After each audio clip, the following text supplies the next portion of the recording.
바랍니다. 다른 광고는 이제 주보를 참조해 주시고 오늘 이제 우리가 하나님 말씀을 듣겠습니다. 오늘은 다니엘서 5장이고요. 말씀이 좀 길어서 제가 중간에 조금 잘랐습니다. 그래서 1절부터 12절까지 그리고 25절부터 30절까지만 읽도록 할게요. 제가 먼저 읽고 여러분이 읽으면서 돌아가면서 교독해서 읽겠습니다. 하나님의 말씀이니까 하나님 앞에서 읽는다고 생각하고 읽으시면 더 좋을 것 같아요. 제가 먼저 읽겠습니다. 벨사살 왕이 그의 귀족 1000명을 위하여 큰 잔치를 베풀고 그 1000명 앞에서 술을 마시니라.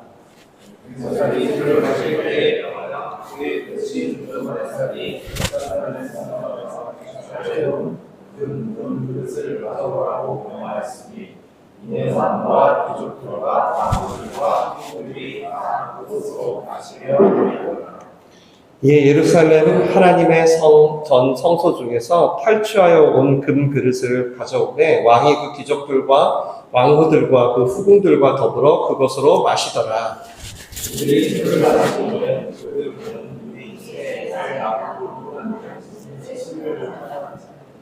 그때 사람의 손가락들이 나타나서 왕궁 촛대 맞은편 석회벽에 글자를 쓰는데 왕이 그 글자 쓰는 손가락을 본지라.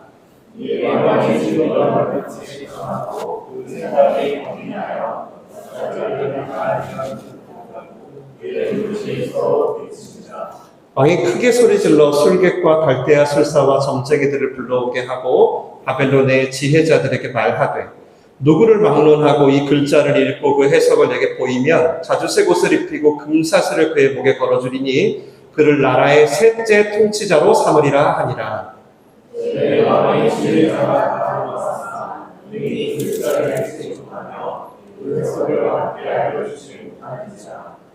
그러므로 벨사살 왕이 크게 번민하여 그의 얼굴빛이 변하였고 귀족들도 다 놀라니라.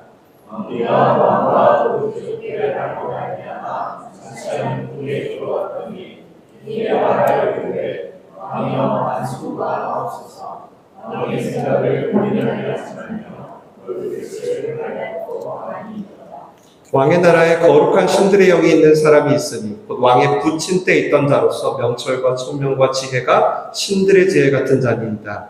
왕의 부친 느부갓네살 왕이 그를 세워 박수와 술객과 갈대아 술사와 점쟁이의 어른을 삼으셨으니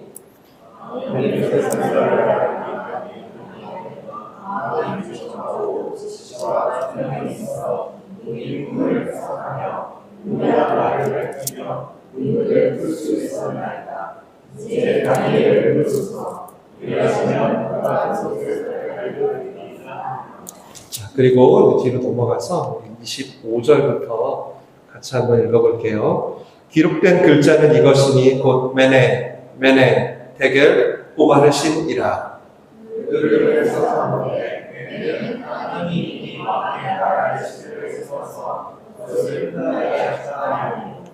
대겔은 왕을 저울에 달아보니 부족함이 보였다 하미요.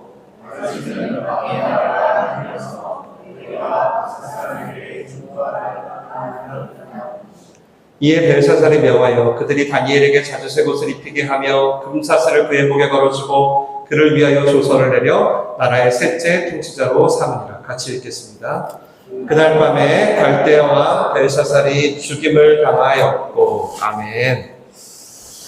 여러분은 자동차 주유등에 불이 들어오면 곧바로 주유를 하시나요? 혹시 불이 들어왔는데 왠지 더 달릴 수 있을 것 같아서 차가 설 때까지 내가 얼마나 더 갈 수 있을까 하면서 가본 분은 혹시 안 계신가요? 대부분 운전을 하시니까 경험이 있으실 것 같기도 하네요. 저는 주유등에 불이 들어왔어요. 근데도 더 가다가 차가 멈춘 적이 3번 있습니다. 3번. 생각보다 많죠. 이야기를 들어보시면 그래서 많았구나 하실 거예요. 그 중에 정말 잊을 수 없는 한 번은 로하와 아내를 태우고 올림픽대로를 달리다가 멈췄습니다. 속도 엄청 빠른 저녁 한 9시 넘어. 경험이 있으신가요? 일단 핸들이 그냥 멈춰버리더라고요. 핸들이 좌우로 움직이질 않아요. 그러니까 갓길로 가야 되는데 그 쌩쌩 달리는 곳에서 너무 무섭더라고요. 정말 급하게 비상등을 켜고 핸들이 움직이지 않으니까 어떻게든 차를 피해가지고요. 어떻게 했는지 모르겠어요. 겨우겨우 아내와 로아를 갓길에 수풀이 있더라고요. 거기가 한 동호대교에서 청담대교 넘어갈 쯤이었던 것 같아요. 거기다 급하게 둘은 거의 사색이 됐죠. 그리고 한참을 기다려서 겨우 이렇게 기름을 넣고 집으로 돌아갔던 기억이 있습니다. 연료가 없으면 차가 멈출 거라는 걸 아는 건 상식이잖아요. 너무 당연한 상식인데 왠지 인천에서 여의도를 지나 동작대교를 지나 동호대교를 지나 청담도 지나 이제 저기 멀찌감치 경기장이 보이는 거예요. 잠실 경기장. 다 왔다. 좀만 더 가보자. 할 수 있을 거야. 이 아슬아슬한 이 상황에 제가 왠지 보일 듯 한 거예요. 왠지 더 갈 수 있을 것 같은 거예요. 그러다 멈춘 거죠. 솔직히 말씀드리면 여기 지금 1부 예배 때 들었던 우리 가족들이 없으니까 솔직히 말씀드리면 제가 이 아슬아슬한 이 스릴 있잖아요. 죄송해요 여러분. 이걸 좀 약간 즐기고 싶었던 마음이 있었던 것 같아요. 뭔가 나는 이런 상태에서도 뭔가 나는 이걸 뚫고 갔어. 뭔가 이거 봐. 막 이런 마음 있잖아요. 그래서 제가 그렇게 호되게 고생을 했는데 그 다음에 어땠을까요? 이렇게 고생을 했잖아요. 근데도 가끔 생각이 들어요. 언제? 주유등에 불이 들어오면 한 40km 더 갈 수 있지 않을까? 갈 수 있지 않을까? 이런 저를 보고 항상 아내가 뭐라 그럴까요? 호통을 치죠. 진짜 쓸데없는데 목숨 건다고 엄청 뭐라고 해요. 근데 제가 이번 주 설교를 준비하면서 우리가 사는 이 삶이 꼭 이런 것 같은 거예요. 어느 때는 빨간불이 들어왔어요. 근데 그 뒤에도 아직은 왠지 더 갈 수 있을 거라는 희망이 있는 거죠. 분명히 불안해. 아슬아슬한데 유턴을 안 해. 바꾸려고 안 하는 거예요. 왜 그럴까 생각해보니까 당장 아무 일이 없거든. 당장은 괜찮거든. 그러니까 앞으로도 아무 일 없을 것 같은 거예요. 그러니까 여전히 나쁜 짓도 하고 지금은 그래도 이렇게 나쁜 짓 했는데도 아무 일 없으니까 왠지 이번만은 괜찮을 것 같은 거죠. 그래서 빨간불이 들어온 다음에도 멈추기보다는 더 가려고 할 때가 있는 것 같아요. 사실은 그 시간들이 사실은 어떻죠? 결국을 향해서 소진되고 있는 시간인데 왠지 이거는 다 없어지고 무효가 돼서 그럴 것 같다는 생각이 더 큰 거죠. 참 어리석은 생각인데도 이 기회만 한번 잘 넘기면 또 괜찮아질 거야 라는 생각이 뭔가 안심하게 하는 것 같아요. 제가 청년 때 몸을 못 가눌 만큼 밤새 술을 마신 적이 있어요. 정말. 다음 아침이 되면 어떨까요? 오천 형제님? 경험이 없으셔서 모르시나? 어떨까요? 엄청 힘들죠. 잘 아시는구나. 엄청 힘들어요. 막 속이 쓰리고 막 정신을 못 차리겠어요. 근데 저녁이 되면 좀 어떻죠? 이제 좀 뭔가 괜찮아져요. 그러다가 다음 날이 되면 아무렇지 않은 것 같은? 그러면서 엊그제 나를 그렇게 힘들게 했던 술의 문제가 다 해결된 것 같은 생각이 드는 거예요. 근데 여러분 잘 아시듯이 몸은 서서히 어떻게 돼가고 있죠? 서서히 언제 무너질지 모르는 내 간과 내 상태는 어떻죠? 서서히 망가져가고 있는 상황이 되잖아요. 우리는 내가 괜찮으니까 이제 술의 문제가 다 해결됐어 라고 생각하지만 서서히 내 몸에 주유등에 불이 들어왔어요. 조마조마하잖아요. 근데 그런 마음으로 어떻게? 차를 달리고 있는 거예요. 사람들은 그렇게 더 이상 돌이킬 수 없는 상황에 이르기 전까지 그때까지는 언제든 금세 다시 정상이 될 걸로 착각을 하며 산다는 거예요. 오늘 여러분이 읽은 다니엘서 5장은 새로운 벨사살이라는 왕이 출현해요. 지난주까지는 느부갓네살이라는 왕이 어마어마한 진짜 지금도 여러분 역사책에 보면 바벨로니아에서 가장 위대한 왕이에요. 정말 그래서 영원할 것 같았어요. 근데 그런 영원할 것 같은 권력이 결코 영원하지 않음이 지난주에 드러났죠. 그루터기 딱 남아요. 그렇게 느부갓네살은 죽고 정확히 말씀드리면 본래는 그 아들이 왕입니다. 왕이 있어요. 근데 그 아들이 재임하던 시기에 여러 가지 사건들이 터져서 그 아들과 여러 가지 이유로 손자까지 같이 집권하게 됐어요. 그러니까 아들과 손자가, 느부갓네살의 아들과 손자가 지금 왕이 2명이 된 거예요. 그리고 그 손자가 바로 오늘 벨사살입니다. 성경은 할아버지를 대할 때도 아버지라고 부르기도 하고요. 그래서 손자를 대할 때도 아들이라고 부르기도 해요. 오늘 성경에 그렇게 기록된 거죠. 하지만 역사에서는 느부갓네살의 손자가 오늘 벨사살이에요. 자, 한 나라에 엄연하게 2 권력이 있게 됐잖아요. 보통 이러면 나라가 어디로 갑니까? 이상하게 산으로 가죠. 아니나 다를까 이때를 기점으로 바벨론이라는 나라가 급격히 쇠락하고 신흥 세력인 페르시아라는 나라 들어갔죠. 그리고 우리 성경에는 메데라고 적혀 있는데 역사책에는 메디아라고 적혀 있는 페르시아하고 메디아라는 나라가 힘을 합쳐가지고 어떻게 하냐면 바벨론을 공격합니다. 실제로 오늘 여러분이 읽은 5장 직전의 역사에서는 아버지, 벨사살의 아버지, 느부갓네살의 아들인 그 아버지가 완전히 패배해요. 그러니 오늘 주인공인 벨사살이 위기를 느꼈겠죠? 맞죠? 남은 건 자기밖에 없잖아요. 이제 바벨론 다 망하고 남은 왕은 나 하나인데 내가 바벨론 성을 지키고 있는데 지금 흉흉한 소문이 들어와요. 돌아가는 정황이 이거 약간 위험한데? 아버지까지 졌어? 위기를 느낀 거예요. 남은 건 자기밖에 없으니까. 그러더니 민심도 서서히 안 좋아지기 시작하네. 어떨까요? 아버지가 졌다는 소식이 들리고 민심도 안 좋으니까 이제 모든 사람들이 원망하기 시작합니다. 그래서 뭔가 다시금 지지를 받으려고 했던 것인가, 아니면 자기도 자포자기하고 에라 모르겠다, 그냥 다 잊어버리자, 이렇게 했던 것일까. 자그만치 오늘 이런 상황에, 지금 눈앞에 페르시아 군대가 있는 상황에 1000명의 귀족을 부려서 술파티를 벌입니다. 심지어 예루살렘에서 뺏어온 성전의 성찬 그릇까지 가져서 거기다 술을 마셔요. 그러니까 우리 성찬기 있죠? 성찬할 때 거기다가 술을 마셔요. 그릇이 없었을까요? 아니죠. 어마어마하게 많죠. 쾌락을 즐기기 위한 어떤 행위라기보다는 하나님을 모독하고 싶었던 거예요. 어느새 느부갓네살부터 있었던 수많은 꿈과 사건, 풀무불 사건, 이런 것 벨사살은 다 봤거든요. 근데 어느새 하나님이 주관자 되심을 잊어버리고 망령된 행동을 하는 거예요. 그렇게 잔치를 벌이고 있을 그때 페르시아 군인들이 바벨론의 뉴스라고 하죠. 그 물줄기를 따라 바벨론 성 안으로 들어오기 시작했습니다. 역사책에 기록되어 있어요. 성경에는 없는데 벨사살은 위기를 느꼈어요.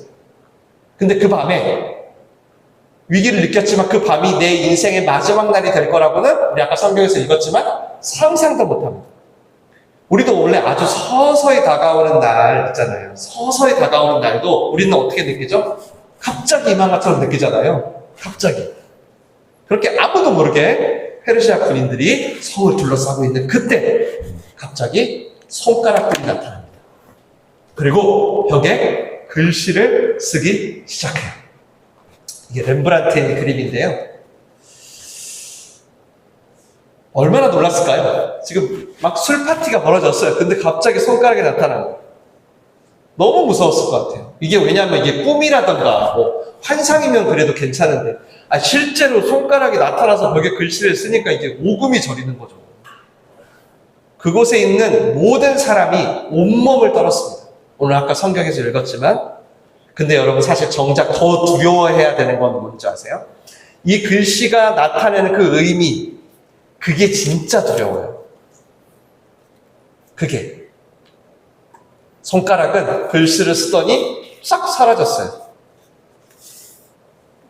그때 정확히 무슨 글자가 쓰였는지는 저도 몰라요. 기록되어 있지 않았으니까.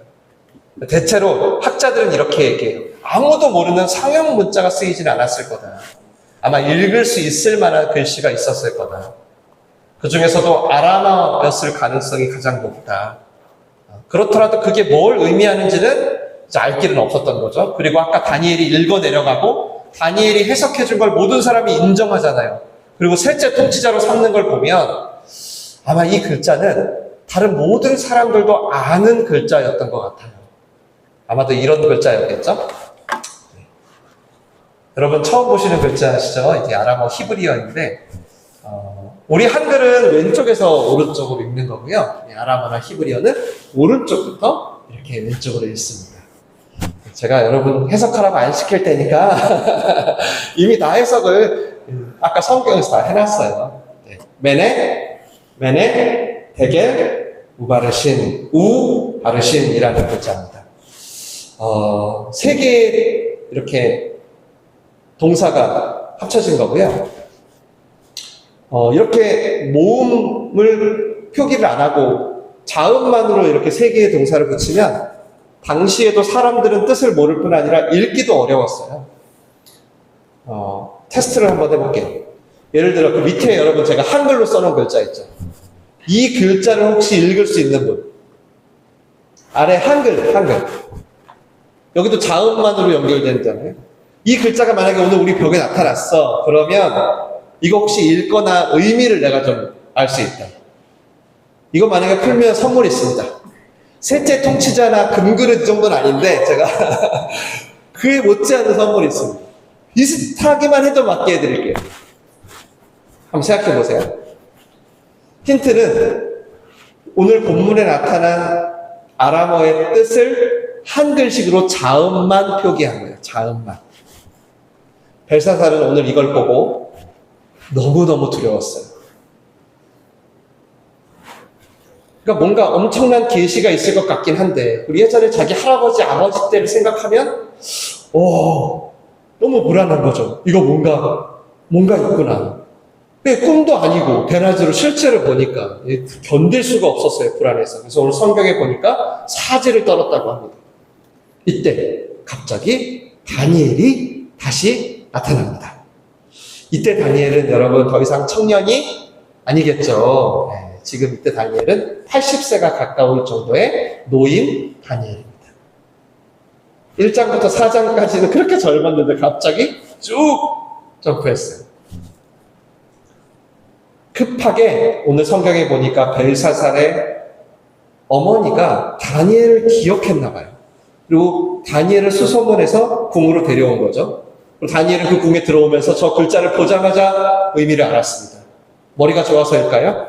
아니죠. 하나님이 미리 알려주셨기 때문이죠. 메네, 데겔, 우바르신 이라고 읽습니다. 그 의미는 혹시 밑에 한글 맞추신 분? 말씀드릴게요. 의미는 이렇습니다. 계수되고 재어서 나뉘었다. 한 번 더. 계수되고 재어서 나뉘었다. 네. 맞추신 분 혹시 있으시면 꼭 알려주세요. 상품 있어요. 여기서 계수되었다라는 의미는, 메네의 의미는 아까 뭐였죠? 제가 말씀 찾아왔는데 뭐죠? 메네의 의미가 이제 왕의 나라를 세워서 끝나게 하셨다라는 뜻입니다. 끝나게 하셨다. 몰랐겠죠. 벨사살은 설마 했을 건데 그날이 온 거예요. 그가 쓸 수 있는 날수를 다 썼어요. 종이 울린 겁니다. 이제 그만. 우리 이제 시험 본 학생들이 시험 치다가 선생님이 이제 그만하면 어떻게 해야 돼요? 펜 딱 놓고 이제 그만 하면 다 놓고 나가야 되잖아요. 그걸 하신 거예요. 이 메네가 이제 그만이라는 뜻이에요. 근데 두 번이나 반복한 거는 메네라고 한 것은 확인을 하게 해주려는 거예요. 정말 끝났다는 거야. 너 쓸 수 있는 시간 다 썼다는 거야. 그리고 네가 할 수 있는 일은 아무것도 없다는 거예요. 그리고 이제 대개 무슨 뜻? 계수한다, 측정한다. 우리 다음 구절에 있죠? 저울을 재어보니 무슨 뜻이래요? 부족함이 보였다는 것입니다. 그러니까 종이 울렸어요. 이제 그만! 했는데 다 쓰지를 못한 거예요. 그 죄가 너무 커서 저울이 구원 쪽으로 기우는 게 아니고 심판 쪽으로 기울어 버린 거예요. 그러니까 이제 다시 뭘 해볼 수도 없고 바꿀 수도 없고 끝나고 이제 그만했잖아요. 그리고 나서 재보니까 어때? 저울이 기울었다는 거예요. 끝났다. 이제 재어봐라.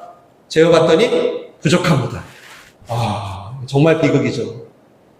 모든 사람은 다 하나님의 저울에 다 한 번씩 서는데요. 진정한 비극은 그때 저울이 기울어 버리는 거예요. 그리고 이제 마지막으로 end, 그리고를 의미하는 우라는 글자가 있고요. 남이었다, 망했다를 의미하는 바르신이라는 글자를 합쳐서 우바르신이라고 다니엘이 오늘 해석해 줬어요. 그 다음 구절에 있죠. 무슨 뜻이에요? 그 나라가 메데, 페르시아에 의해 완전히 나뉠 거다, 망할 거다. 여러분 세계사를 공부했으면 실제로 그렇게 되죠. 망했어요. 완전히 망할 거라는 거예요. 저울이 기울었으니까 그것에 대한 책임을 져야 한다는 거예요. 그리고 그날 밤입니다. 바벨론을 침입한 페르시아 군인들에 의해 벨사살은 정말 죽습니다. 다니엘이 우리가 오늘 읽진 않았지만 오늘의 이 사건을 언급하면서 굉장히 엄하게 책망을 해요. 그 출파티 벌이고 있는 귀족들과 벨사살 엄청 왜 그러냐면 그걸 보면 분명히 오늘 벨사살이 하나님께 예배드리는 성전을 빼와서 성전 그릇을 빼앗아서 그 그릇에 술을 마신 게 어떻게 보면 좀 하나님을 모독했다는 것이 치명적인 것 같긴 해요. 근데 여러분 그 그릇에 술을 마셨기 때문에 심판을 당한 건 아니에요. 다른 건 멀쩡해. 근데 벨사살이 하필 술잔을 성찬 그릇에 술을 마셨어. 그래서 하나님이 너 그럴 수 있어? 화를 내면서 막 갑자기 너 죽일 거야. 그럼 하나님은 아니십니다. 그건 아니에요. 뭐죠? 때가 찼기 때문에 그런 거예요. 때가 찼는데 저울이 기울었기 때문에 그런 거예요. 그러니까 아무리 나쁜 짓을 해도 심판이 없네? 나 이렇게 막 살아도 그래도 나 괜찮네? 그렇게 인생을 안심하며 살 게 아니라는 거예요. 적당히 속이면서 대충 살아도 별일 없네. 빨간불 들어와도 계속 달릴 수 있네. 심판은 없겠네. 라고 할 게 아니라는 거예요. 때가 차면 여러분, 동전 하나에도 저울은 기울어집니다. 우리가 어떻게 살든지 때가 차는 그날, 이제 그만!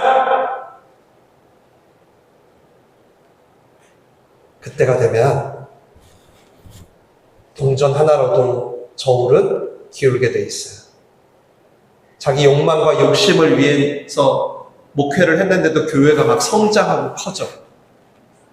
그렇게 못된 짓을 하고 부정한 방법으로 하는데도 사업 막 번창하고 돈을 벌고 막 엄청 잘 돼. 막 코인이 막 오르고. 이걸 하나님의 자랑으로, 축복으로 여길 게 아니라는 거죠. 형통한 것 같지만, 아무 문제 없는 것 같지만, 우리 가족에 아무 일도 안 일어난 것 같지만, 여러분 이미 주유등에 빨간불이 들어왔다면, 어느 날, 메네! 라고 말씀하시고, 데겔이라고 말씀하시는 그날 끝나는 것입니다. 왜죠? 곧 바르신이 임할 것이니까요. 여러분은 어떠세요? 주유등에 빨간불이 들어오고 나서 한참이 지났는데도 좀 괜찮으실까요? 아직은 좀 살아갈 날이 그래도 많지 않을까라는 생각을 할 수도 있을 것 같아요. 그래서 별로 와닿지 않고, 난 아직 건강하니까, 난 아직 젊으니까 생각하실 것 같지만, 이제 그만이라고 하시는 날 저울을 재어봐도 부족하지 않겠습니까? 성경은 인간 중에 그 누구도 이 저울을 패스할 수 있는 사람은 없다라고 합니다. 그래서 바울이 이 말을 어느 누구도 하나님의 영광에 이를 자가 없다라는 말로 해석했죠. 그렇게 따지면 참 인생은 허무해요. 인생을 마감하고 메네, 데겔 할 때 그 누구도 패스를 못한다는 거 아니에요. 옛날에 그 캐톨릭은 면죄부라는 걸 만들어가지고 돈 많이 내! 그러면 너 이거 패스해! 그래서 망했잖아요. 참 허무해. 참 절망스러운 인생이에요. 맞죠? 패스할 방법이 없어요. 근데 여러분, 오늘 메네, 데겔, 우 바르시는 하나님이 오늘 여러분에게 하신 말씀이 아닙니다. 여러분에게 하고 싶으신 말씀이 아니에요. 이 말은 다니엘서의 주제가 아니에요. 여러분 인생 짧으니까 지금이라도 열심히 삽시다. 회개하세요. 그래야 심판을 면할 수 있습니다. 이런 얘기가 아니에요. 전에도 제가 다니엘서 계속 말씀드렸지만 느부갓네살에게 한 말도 아니고 벨사살에게 한 말도 아니에요. 지금 이 말은 바벨론의 포로로 잡혀와 있는 너무 힘든 생활을 하고 있는 하나님의 백성들에게 하신 말씀입니다. 그러니까 포로로 잡혀와 있는 이 유대인들, 이스라엘 백성들은 바벨론에 의해서 예루살렘이 멸망하는 그날, 그토록 그들이 아끼던 예루살렘 성전이 짓밟히는 그날, 그래서 모든 사람들이 쇠고랑을 차고 바벨로니아로 포로로 끌려가던 그날 이미 메네, 데겔, 우바르신을 들었던 자들인 거예요. 이미 하나님이 그날 이 끝났다 너희. 그리고 측량해보자. 너희의 나라를 망하게 하였더라. 이런 메시지를 이미 들었던 사람들인 거예요. 그런데 주님은 이 다니엘서라는 성경을 남겨서 다니엘서를 통해서 벨사살은 그렇게 끝났어. 근데 너희는 그렇게 끝나지 않을 거야. 라고 말씀하시는 거예요. 앞으로 더 많은 시련과 고난이 있을 거야. 그래도 너희는 그렇게 끝나지 않을 거야. 라는 거예요. 왜죠? 여러분 그들이 어떻게 살았는지 혹시 모르세요? 이스라엘 백성들이 얼마나 악독하고 불순종을 했는데 그렇게 선지자를 계속 보내고 또 보내도 선지자까지 죽여버렸잖아요. 하나님의 말씀을 안 듣는 정도가 아니라 아예 우상을 섬겨버렸잖아요. 출애굽도 시켜줬더니 먹을 거, 살 거, 입을 거 다 줬더니 오히려 뒤통수를 맨날 쳤잖아요. 그 백성들이 재어보면 자기네들이 불순종한 삶 때문에 반드시 우린 저울이 기울어서 틀림없이 망할 거야 이걸 몰랐을까요? 아니 그 음성을 듣는 게 너무나 당연한 애들이에요. 근데 어떻게 살아날 수 있다는 거예요? 근데 이게 다니엘서의 주제예요. 그래서 이 다니엘서를 예수님이 인용하시는 거예요. 망해도 넘어져도 또 쓰러져도 그래도 나의 주관자를 놓지 않는 하나님의 자녀들에겐 반드시 약속된 하나님의 구원이 있다는 거예요. 저는 아직 젊다고 생각하실 수 있겠지만 제 인생에 이미 주유등에 불이 들어온 것 같아요. 쌩쌩 잘 달린다고 생각을 했거든요. 근데 아직은 괜찮다라고 생각을 했었어요. 근데 아마 저도 그리 머지않아 메네를 듣는 날이 올 것 같아요. 수많은 믿음의 선배들이 들었던 메네, 내 사랑하는 가족들이 들었던 메네. 얼마 전에 우리 지혜자매 형부인 우리 규태 형제님이 들었던 메네. 그만. 이제 그만. 자, 이제 재어보자. 우리 모두는 그만이라는 말을 듣게 되죠. 그리고 그 순간 여러분은 죄송하지만 지금 쥐고 계신 모든 것을 다 놔야 됩니다. 다 놔야 돼요. 사랑하는 가족들, 여러분이 버리고 있는 사업, 여러분의 통장 잔고, 모든 것을 다 놔야 돼요. 딱 멈춰야 돼요. 종이 쳤으니까요. 그래서 다윗이, 제가 적어왔는지 모르겠네. 적어왔네요. 그래서 다윗이 이런 기도를 했나 봐요. 나의 종말과 연한이 언제까지인지 알게 하사 나의 연약함을 알게 하소서라고 기도를 한 거예요. 그리고 모세도, 다윗하고 모세하면 우리가 가장 그래도 인정할 만한 선배들이잖아요. 모세도 우리의 날 계수함을 알게 하사 가르치사 지혜로운 마음을 얻게 하소서. 이들도 알았구나. 우리 모두는 그만이라는 말을 듣고 붙잡고 있는 모든 것에서 손을 떼야 되잖아요. 딱 멈춰야 되잖아요. 이게 다윗이 그래서 내가 언제 죽을지 알려주세요 라고 말한 게 아니라요. 한번 말씀 보세요. 정말 저는 손바닥 넓이도 안 되는 연한과 그 정도의 인생을 살아야 하는 걸 내가 깨달아서 내가 얼마나 연약한지를 알게 해달라는 거예요. 주님이 그만하면 다 놓고 가야 하는 존재라는 걸 알게 해달라는 거예요. 다윗이. 모세도, 그 위대한 모세도 우리 날이 너무 짧은데 매내를 들을 그날을 위해 내 삶이 얼마나 짧은지를 계수하는 법을 가르쳐달라고 하는 거예요. 하나님께 기도를 하는 거예요. 모든 인생은 그만이라는 말을 듣기 때문에. 자, 그리고 이제 매내라는 말을 들었어요. 그럼 그 다음 이제 무슨 말을 들어요? 뭐죠? 매내 그 다음 뭐죠? 대개를 들어야 되죠. 대개. 이제 그만하고 이제 하나님이 우리에게 재어보자. 이제 재어보아라 라고 하는 거예요. 아, 제 삶을 이번 주에 재어봤어요. 제 목회의 현장도 재어보고. 절대 기준에 못 미치겠더라고요. 어림도 없을 것 같아요. 물론 누구도 하나님 앞에 뭐 떳떳하게 설 수 없겠지만, 아무리 열심히 사셨어도 부족하겠지만 저는 더 그럴 것 같아요. 왜냐하면 목사니까 말을 많이 하잖아요. 그러니까 너무 진짜 제가 하나님이 대개이라고 저한테 말씀하시면 저는 패스를 못할 것 같아요. 특히 이제 제 안에 있는 어떤 교만함이 있어요. 거짓 이런 게 있어요. 그러니까 이런 거 있잖아요. 좀 이렇게 감춰놓은 죄들 이런 게 너무 많아요. 너무 숨겨놓고 부끄럽게 살았던 현장들이 너무 많아요. 그래서 안 될 것 같더라고요. 떨어질 것 같아요. 매내라는 말도 정말 섬찟하게 너무 두려운 말인데 여러분 이 대개는 더 끔찍한 말이잖아요. 왜요? 대개를 들렸다는 얘기는 이제 좀 있으면 뭐가 들린다는 얘기예요? 자, 재어보자. 그 다음 이제 뭐가 있어요? 바르신 이런 말이 나올 거 아니에요. 이제 너가 영원한 생명을 얻을지 심판을 받을지.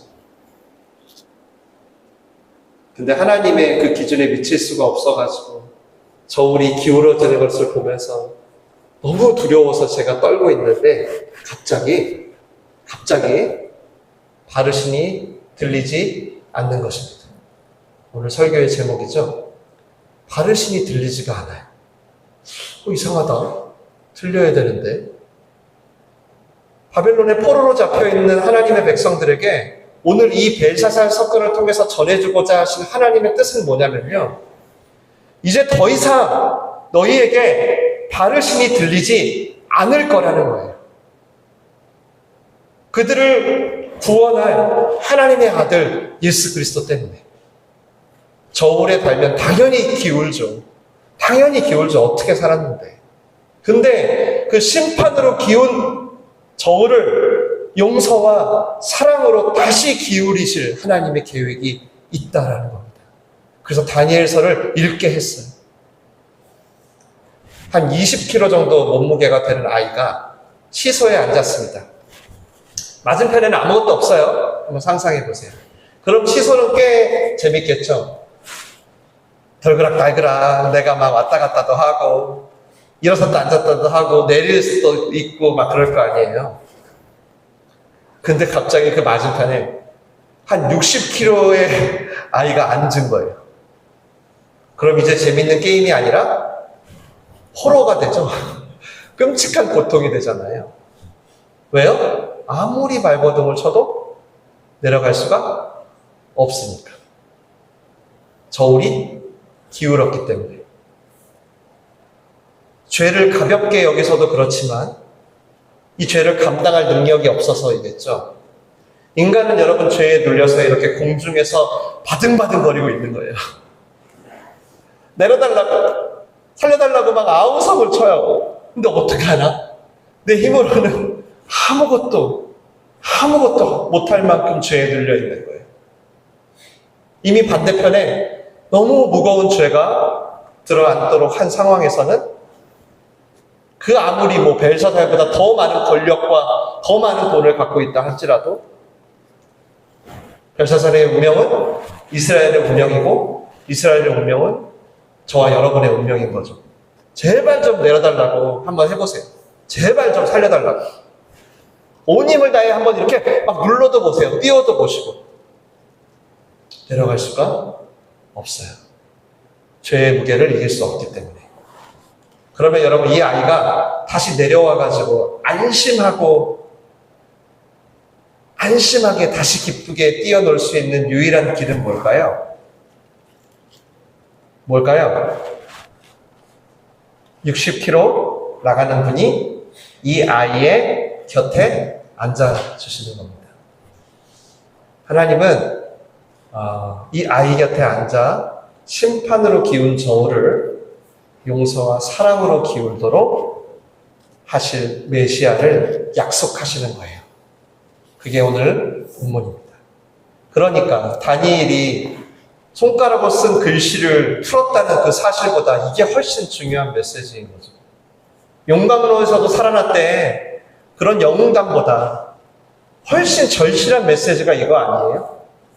믿음을 지켜서 나도 사드락과 메삭과 아벳느고처럼 그리 아니하실지라도의 사람으로 되게 해달라는 메시지보다 여러분, 우리에게 더 절실한 건 누가 이 죄의 문제를 해결해서 하나님이 대결이라고 무게를 기울기 시작하는 그때 나를 건져줄 수 있냐는 거예요.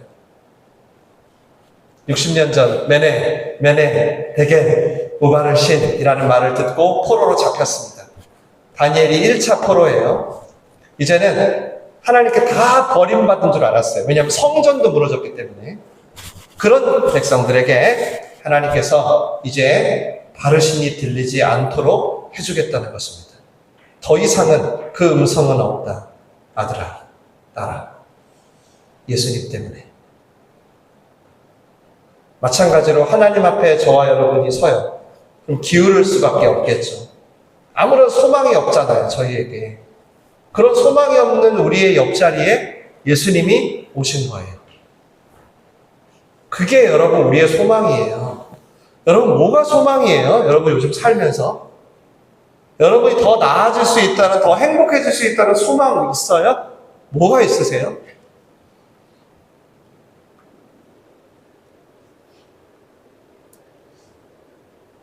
우리는 이 예수 그리스도 때문에 메네를 듣고 대개를 들어도요, 바르시는 듣지 않을 것입니다. 믿으시기를 축원해요. 축원합니다. 메네는 들으실 거예요. 대개도 들으시고요. 우리보다 앞서서 이 메네와 대개를 들으신 믿음의 선배들이 허다한 증인이 되셔서 성경을 기록했어요. 성경에 쓰여 있잖아요. 그들이 뭐라고 증언하냐면 이렇게 증언해요. 하나님의 아들 안에 있는 사람에겐 바르시는 없다. 그래서 죽음도 두렵지 않은 거예요. 그래서 풀무불 앞에서도 담대할 수 있는 건, 그래 나한테 매력이 있을 거야, 대결도 있을 거야, 근데 나한테 바르시는 없을 거야, 이 믿음 때문에 그 청년들이 불 속에 들어갈 수 있었던 거예요. 이것을 증명해주는 중요한 구절이 있어요. 이거는 다 같이 한번 읽어볼게요. 제가 복음학교 때 늘 읽어주는 구절인데요. 다 함께 읽어볼까요? 2번 읽겠습니다. 매네 2번 했던 것처럼 저희도 2번 읽을게요. 시작! 그러므로 이제 그리스도 예수 안에 있는 자에게는 결코 정죄함이 없나니 이는 그리스도 예수 안에 있는 생명의 성령의 법이 죄와 사망의 법에서 너를 해방하였습니다. 한 번 더. 그러므로 이제 그리스도 예수 안에 있는 자에게는 결코 정죄함이 없나니 이는 그리스도 예수 안에 있는 생명의 성령의 법이 죄와 사망의 법에서 너를 해방하였습니다. 아멘. 이것이 여러분의 소망입니다. 이 소망으로 오늘부터 다시 살아가세요. 치환시키세요. 여러분의 모든 소망을 뒤로 미루시고 이걸 맨 앞으로. 왜 그래야 되냐면 이렇게 하는 자들이 바로 내 인생에는 바르신이 없을 거라는 것을 믿는 자들인 거예요. 바르신이 없을 거예요. 근데 오늘 벨샤살처럼 사실 거예요? 빨간불 들어와도? 저 아까 올림픽대로처럼 되실 거예요? 바르신이 없는데요? 오히려 모세처럼 나를 계수할 수 있는 지혜를 달라고 기도해야 되는 거 아니에요? 바르신이 없는데요?